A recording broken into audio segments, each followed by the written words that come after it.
ఫైనల్గా ఏం చేద్దాం అనుకుంటున్నావు? నా బైక్ అమ్మేస్తే 30,000 వస్తాయి. హా? అవి తీసుకెళ్ళి వాళ్ళకి ఇస్తే నాకు జాబ్ కన్ఫర్మ్ అయిపోద్ది.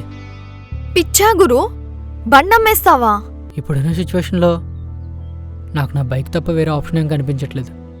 అలా కాదు, అది మీ అమ్మ మెమరీ అన్నావు కదా, దాన్ని ఎలా అమ్మేస్తావు?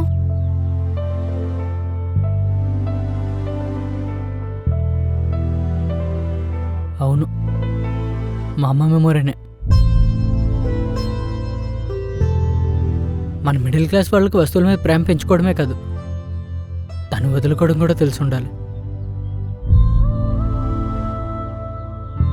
వేరే ఇంకేమైనా ఆప్షన్ ఉందేమో చూద్దాం కదా. చాలా ఆలోచించాను. ఎంత ఆలోచించినా ఇది తప్ప వేరే ఆప్షన్ కనిపించట్లేదు నాకు.